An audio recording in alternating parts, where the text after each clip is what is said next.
अच्छी और सच्ची खबरों में आज सबसे पहले बात एक छोटी सी बच्ची की जिसने बड़ी कामयाबी हासिल कर देश का मान बढ़ाया है। हम बात कर रहे हैं सानवी सूद। सानवी ने 8 साल की छोटी सी उम्र में ही रूस की सबसे ऊंची चोटी एल्ब्रस को फतेह कर लिया है और इसके साथ ही सानवी वर्ल्ड रिकॉर्ड बनाने में कामयाब रही। उसने सबसे छोटी उम्र में एल्ब्रस की चोटी फतेह करने का वर्ल्ड रिकॉर्ड बनाया है। बर्फीले तूफानों का सामना करते हुए -25 डिग्री तापमान में सानवी ने 5,664 मीटर की ऊंची चोटी पर पहुंचकर शान से तिरंगा लहराया। इस बच्ची की बड़ी कामयाबी पर पूरा देश फख्र कर रहा है।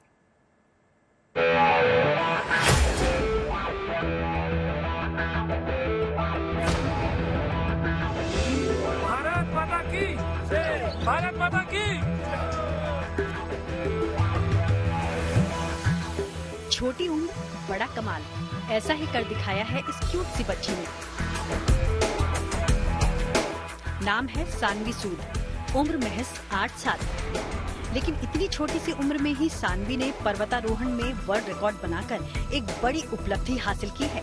इसकी ये उपलब्धि लड़कियों के लिए एक मिसाल है कि अगर वो ठान लें तो कुछ भी असंभव नहीं।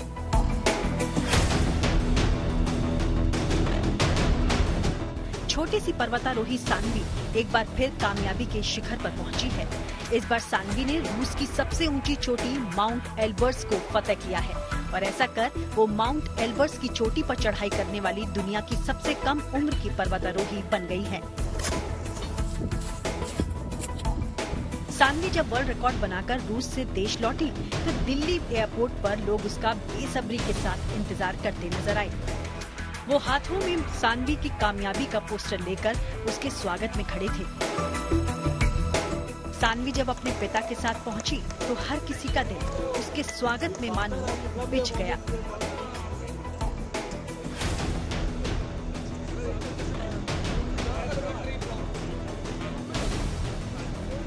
सानवी का पर्वतारोहण की तरफ झुकाव कैसे हुआ, ये भी बेहद दिलचस्प है।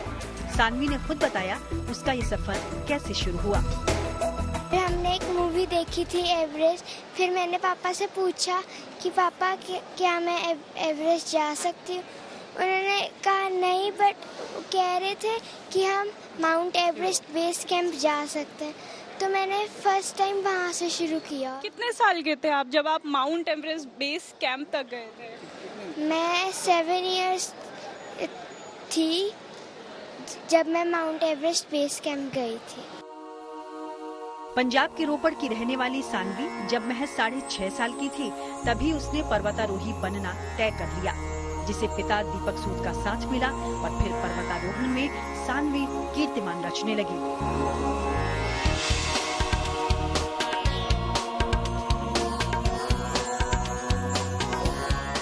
माउंट एवरेस्ट के बेस कैंप के बाद सानवी आगे बढ़ती चली गई। अफ्रीका की किलिमंजारो और ऑस्ट्रेलिया की माउंट कोस्कीयूज़को चोटी के बाद अब सानवी ने रूस की सबसे ऊंची चोटी माउंट एल्ब्रस पर भी तिरंगा लहरा दिया है। भारत माता की, भारत माता की। मेरा मिशन अभी भी रिकॉर्ड का नहीं है। जब काम करेंगे रिकॉर्ड तो बनेंगे, तो रिकॉर्ड के लिए मैं पीछे भी बिल्कुल नहीं जा रहा हूँ। मिशन अभी भी वही है, गर्ल को प्रमोट करना। और हमारा मिशन है कि एक बच्चों में फिटनेस, ये नई चीज़ जो एक बिल्कुल डिफरेंट सी चीज़ मुझे लग रही है, वो चाहे माउंटेनिंग में हो, चाहे साइकिलिंग, चाहे रनिंग, एथलीट कोई भी कुछ कर सकता है। सानवी ने अपने पिता दीपक सूद के साथ 24 जुलाई को मिशन माउंट एल्ब्रस शुरू किया, लेकिन मौसम खराब होने के चलते सानवी के पिता को बीच में ही रुकना पड़ा। -25 डिग्री तापमान के चलते वो सानवी के साथ आगे नहीं जा पाए, लेकिन खराब मौसम में भी सानवी का हौसला बुलंद रहा। अपने गाइड के साथ चोटी की तरफ वो आगे बढ़ती चली गई और फिर माउंट एल्ब्रस को फतेह कर ही मानी। सानवी सूद, इंडिया रिप्रेजेंट माउंटेनियर, भारत माता की। जब मुझे लगा था कि पापा मेरे पीछे नहीं आ रहे, तो फिर मैंने गाइड को बोला था कि मुझे बात करनी है। मैंने उन पापा को बोला कि पापा आप आओ। मैंने पापा को बोला कि आप आओ फिर ही मैं चलूँगी। पापा कहते नहीं आप चलो, मैं आ रहा हूँ। फिर मैं ऐसे चलती रही। फिर बाद में जाके पता चला कि पापा आए।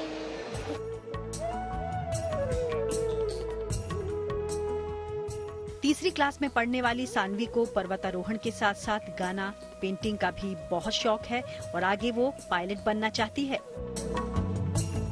This is the greatest achievement a mother can expect from a daughter and I am very happy for her. Every parents want कि उनका बच्चा कुछ करे, but still अभी भी कुछ areas हैं जहाँ पे हम सोचते हैं कि गर्ल्स मतलब एक डर रहता है बच्चों को लेके कि उनको बाहर भेजना कितना सेफ है कितना नहीं है। बट मैं यही कहना चाहूँगी कि अगर आप अपने बच्चों को अच्छे से एक्सपोजर करेंगे, मतलब खुद उनको टाइम देंगे, तो ऐसी कोई भी चीज़ नहीं है कि जो पॉसिबल ना हो बच्चों के लिए।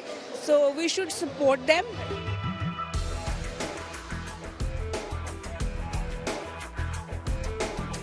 सानवी अपनी हम उम्र बच्चियों के लिए प्रेरणा है। वो लड़कियों की पढ़ाई को बेहद जरूरी मानती है ताकि जिंदगी में वो सब कुछ हासिल कर सकें जो वो चाहती हैं। सानवी जिस तरह आगे बढ़ रही है उससे इस बात की पूरी उम्मीद है कि आने वाले समय में कामयाबी के और कीर्तिमान गढ़कर देश का नाम रोशन करेंगी। भारत माता की जय, भारत माता की। सानवी ने अभी अपने नाम 2 वर्ल्ड रिकॉर्ड किए हैं और अभी वो रशिया से वापस आई है इंडिया। उन्होंने रशिया की एल्बर्ट्स माउंट को क्लाइम किया है और वर्ल्ड रिकॉर्ड अपने नाम किया है। सानवी ने अपने माँ बाप के साथ पूरे इंडिया को इस समय गर्व से इंडिया का नाम रोशन किया है। कैमरा पर्सन कृष्ण कुमार के साथ अनामिका गौर, गुड न्यूज टुडे। और आपको बता दें खुद इस वक्त हमारे साथ सानवी और उनके पिता जुड़ चुके हैं। तो सानवी, सबसे पहले तो आपको बहुत बहुत बधाई, ढेर सारी शुभकामनाएं। लेकिन ये बताइए, सबसे बड़ी कामयाबी पर आप इस वक्त कैसा फील कर रही हैं, कैसा महसूस कर रही हैं? हाँ जी, थैंक यू सो मच। बहुत अच्छा लग रहा है मुझे, बहुत अपने आप पे प्राउड है। अच्छा सानवी, ये तो बताइए कि अपने गाइड के साथ आपने माउंट एल्बर्स को फतेह किया। रास्ते में कितनी मुश्किलें आई? जब आप ऊपर चढ़ रही थी ट्रेकिंग के दौरान, आपको किस तरह की दिक्कतें आई? मुझे जब मैं बढ़ रही थी, उन्होंने रुक के मुझे पहले मेरा ऑक्सीजन लगाया, स्नो गॉगल्स लगाई, वो मंकी कैप ऊपर की, मतलब बहुत अच्छे क्लोथ्स थे और शूज थे। उन्होंने मुझे रस्सी से बांधा कि जब मैं ऑक्सीजन ले रही होती हूँ कि मैं पीछे आगे ना चलूं। मुझे ऐसे लगा ही नहीं कि मुझे ठंड लग रही है। बिल्कुल सानवी, आपने वाकई बहुत हिम्मत दिखाया है और तब जाके आपने ये वर्ल्ड रिकॉर्ड बनाया। दीपक जी इस वक्त हमारे साथ, सानवी के पिता भी मौजूद हैं। दीपक जी, ये बताइए कि सानवी ने बहुत बड़ी कामयाबी हासिल की है, तो अपनी बेटी की इस कामयाबी पर आप खुश बहुत होंगे, जाहिर सी बात है, क्या कहना चाहेंगे? सानवी शुरू से ही बड़ी मेंटली स्ट्रांग लड़की है, जो एक बार मन में ठान लेती है वो करती है। तो जब इसने मेरे से छोटी मोटी ट्रैकिंग के साथ मेरे साथ जाती थी, तो मुझे फील हुआ कि शी कैन डू। तो बस ऐसे ही एक बार हमने बाई चांस समर हॉलीडेज में एवरेस्ट की मूवी देख ली, तो एवरेस्ट का नाम आ गया हमारे माइंड में, जब से पहले मेरे माइंड में भी नहीं था।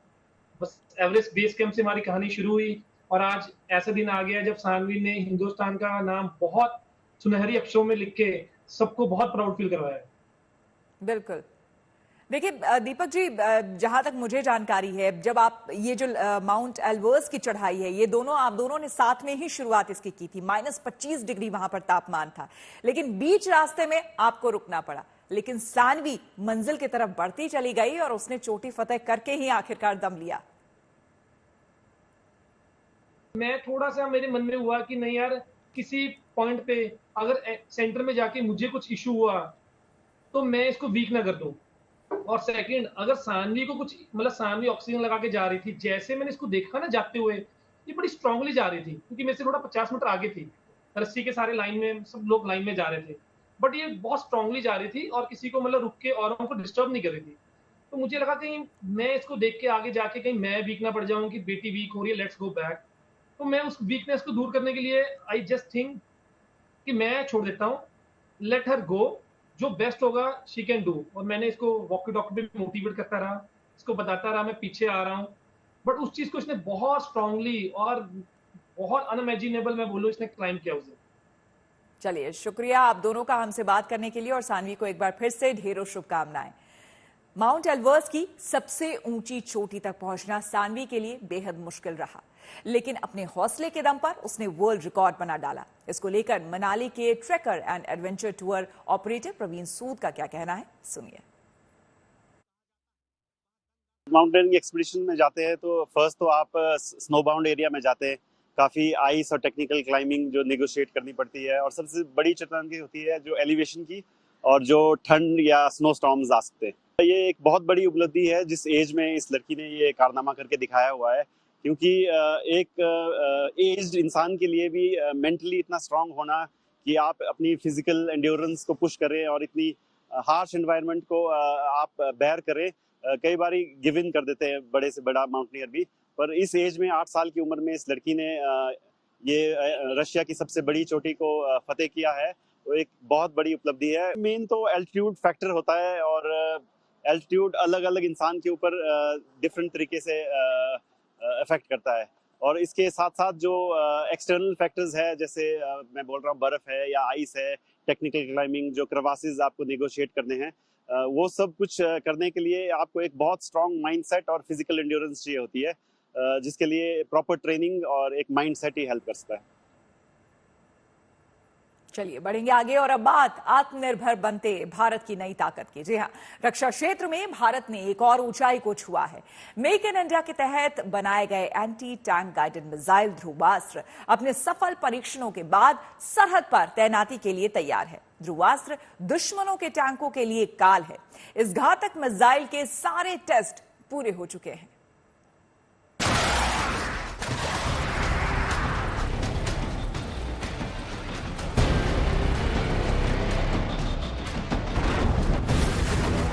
दुश्मनों का तय है सर्वनाश। सरहद पर कदम रखने वाली है ध्रुवास्त्र, जो टैंकों का काल है। बंकर में छुपे दुश्मनों के लिए साक्षात मौत है। 3rd जनरेशन की anti tank guided missile Dhruvastra ने अपनी हर परीक्षा पास कर ली है, और अब जल्द ही चीन और पाकिस्तान की सीमा पर तैनात होगी।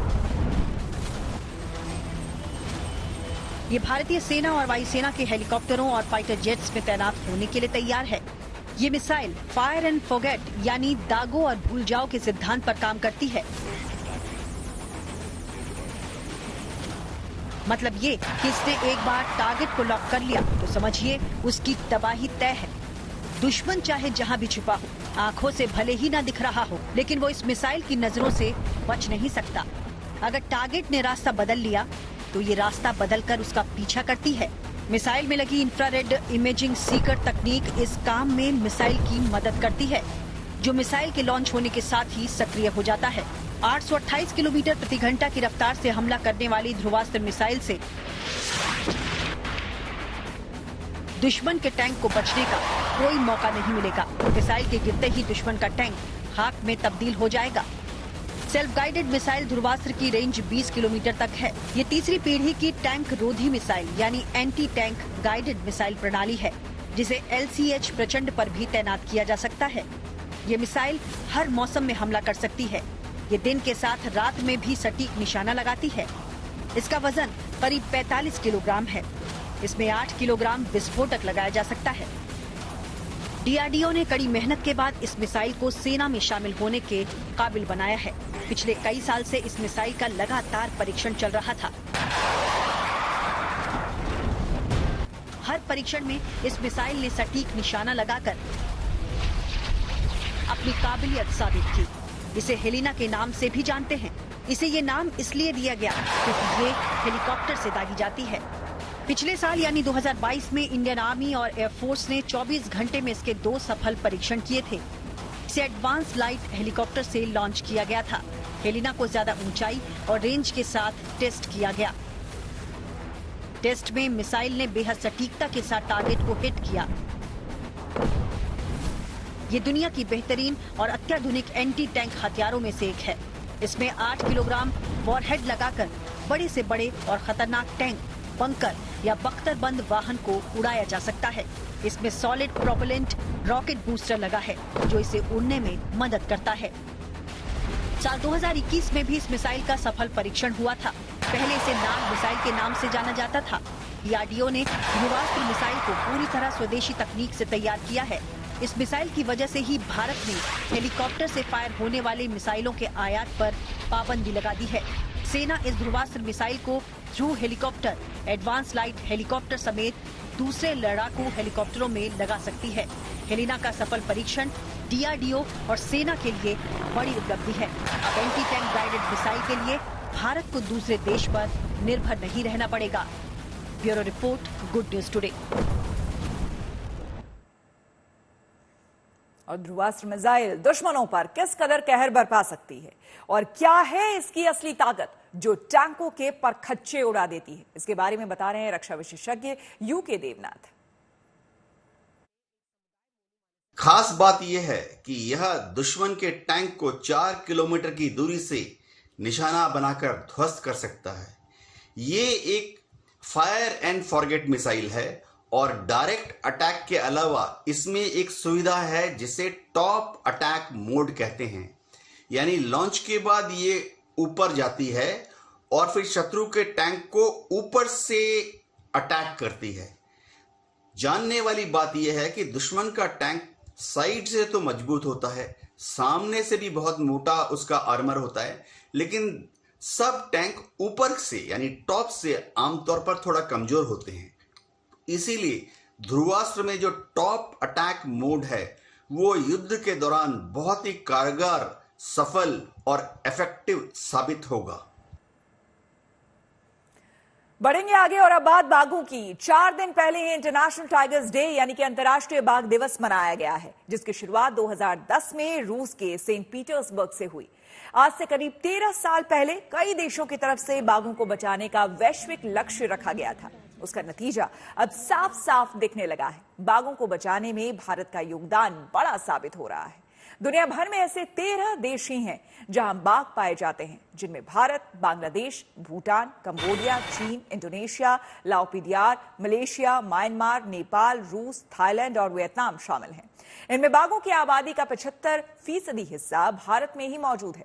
2022 की बाघ जनगणना के मुताबिक भारत में बाघों की संख्या 3682 तक जा पहुंची है। आपको बता दें कि 2022 की गणना के अनुसार देश में सबसे ज्यादा बाघ मध्य प्रदेश में है। वहां बाघों की संख्या 526 से बढ़कर 785 तक जा पहुंची है। 4 साल में बाघों की संख्या में 49% का इजाफा हो गया है। अपनी इसी उपलब्धि के दम पर मध्य प्रदेश ने लगातार दूसरी बार अपना टाइगर स्टेट का दर्जा कायम रखा है। सबसे ज्यादा बाघ होने के मामले में कर्नाटक दूसरे नंबर पर है। वहां बाघों की संख्या 524 से 563 हो गई है। कर्नाटक में बाघों की संख्या में 7.4% का इजाफा हुआ है। 2006 में भी 300 बाघों के साथ मध्य प्रदेश सबसे अधिक बाघों वाला राज्य था। इसके बाद 2010 में मध्य प्रदेश में बाघों की संख्या घटकर 257 हो गई थी और तब मध्य प्रदेश के टाइगर स्टेट का दर्जा कर्नाटक ने छीन लिया था। हालांकि 2014 में मध्य प्रदेश में बाघों की संख्या में फिर बढ़ोतरी हो गई, तब 308 बाघ हो गए थे। फिर 2018 में उनकी संख्या बढ़कर 526 हो गई। 2018 में मध्य प्रदेश ने सिर्फ 2 बाघ अधिक होने की वजह से कर्नाटक से एक बार फिर टाइगर स्टेट का दर्जा छीन लिया था। इसके बाद मध्य प्रदेश ने पीछे मुड़कर नहीं देखा। 4 साल में मध्य प्रदेश में 259 बाघ बढ़े, जबकि मध्य प्रदेश की तुलना में कर्नाटक में कुल बाघों की संख्या में कुल 39 बाघ जुड़े। अब मध्य प्रदेश और कर्नाटक का अंतर 2018 के 2 बाघ से बढ़कर 2022 में 222 का हो गया है। यही वजह है कि बाघों की संख्या के लिहाज से कर्नाटक इस सूची में दूसरे पायदान पर है। तीसरा नंबर पहाड़ी राज्य उत्तराखंड का आता है, जहां 4 साल के अंतराल में टाइगर्स की संख्या 442 से बढ़कर 560 हो चुकी है। बाघों की संख्या के लिहाज से चौथे नंबर पर महाराष्ट्र है, जहां अब 444 टाइगर है। साल 2018 में महाराष्ट्र में बाघों की संख्या 312 थी। बाघों की आबादी के लिहाज से तमिलनाडु 5वें पायदान पर है, वहां 306 टाइगर्स है, जबकि 4 साल पहले वहां बाघों की संख्या सिर्फ 264 थी। 2018 तक 190 टाइगर्स वाले असम में अब बाघों की संख्या 227 हो गई है। 10 सबसे ज्यादा टाइगर्स वाले राज्यों में असम 6ठे स्थान पर है। 7वें पायदान पर केरल है। 2018 में 190 बाघों वाले राज्य में अब टाइगर्स की पॉपुलेशन 213 हो गई है। 2018 तक 173 बाघों वाले उत्तर प्रदेश में अब उनकी संख्या 205 हो गई है, जबकि 5 साल पहले 69 बाघों के साथ 9वें पायदान पर रहने वाला राजस्थान इस बार भी 9वें स्थान पर है। बाघों की रिहाइश वाले इस लिस्ट में पश्चिम बंगाल 10वें पायदान पर है। वहां बाघों की संख्या 88 से बढ़कर 103 हो गई है। तो साल 2010 में रूस के सेंट पीटर्सबर्ग में बाघों की संख्या को दुगना करने के अपने संकल्प को भारत पहले ही पूरा कर चुका है। साल 2022 के बजाय 2018 यानी कि 5 साल पहले ही भारत बाघों की संख्या दुगनी करने के अपने लक्ष्य को छू चुका है। 2018 में इंडिया में बाघों की संख्या 2,967 से ज्यादा हो चुकी थी, जबकि साल 2010 में भारत में सिर्फ 1,700 बाघ ही थे। लेकिन महज 18 सालों में बाघों की संख्या दुगनी से ज्यादा हो गई है। पहले बाघों की संख्या में लगातार बनी रही कमी की कई वजह रही, जिनमें बढ़ते जंगलों की कटाई, अवैध शिकार, गलती से रिहायशी इलाकों में घुसने पर मारे जाना, टाइगर टूरिज्म नाकाम प्रोजेक्ट और ग्लोबल वार्मिंग जैसी वजह शामिल है। और यही वजह है कि हर साल 29 जुलाई को लोगों में जागरूकता बढ़ाने के लिए अंतर्राष्ट्रीय बाघ दिवस या फिर वैश्विक बाघ दिवस मनाया जाता है। देश में बाघों के संरक्षण के लिए साल 1973 में प्रोजेक्ट टाइगर शुरू किया गया। उस समय देश में कुल 9 टाइगर रिजर्व थे। 49 साल में यानी कि साल 2022 तक इनकी संख्या 53 हो चुकी है। 1973 में बना उत्तराखंड का जिम कॉर्बेट नेशनल पार्क देश का सबसे पुराना टाइगर रिजर्व है, जबकि राजस्थान का रामगढ़ विषधारी टाइगर रिजर्व सबसे नया अभयारण्य है। हमारे बाघों की संख्या लगातार बढ़ रही है। आदरणीय प्रधानमंत्री नरेंद्र भाई मोदी जी के नेतृत्व और उनके मार्गदर्शन में अभी जो मैसूर में उन्होंने वहाँ टाइगर प्रोजेक्ट का जो जिस प्रकार से उन्होंने शुभारंभ वहाँ किया था और उसमें जो उन्होंने कहा था, तो हम लोगों ने 53 टाइगर प्रोजेक्ट क्षेत्र यहाँ किया। लगभग 3,500 से भी ज़्यादा बाघ, अब दुनिया के 75% बाघ जो हमारे देश में है, ये हमें गर्व है।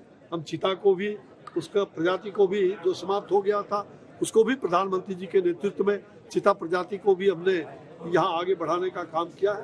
तो हमारा वन के प्रति जो बायोडाइवर्सिटी के प्रति जो हमारा सबके प्रति जो प्रेम है भारत के अंदर, और हम सभी वन प्राणियों के प्रति प्रेम रखें। और बाघ तो जंगलों का राजा होता है। तो अच्छी और सच्ची खबरों में मेरे साथ फिलहाल इतना ही, लेकिन रात 9 बजे देखना मत भूलिए मेरे साथ न्यूज पथ।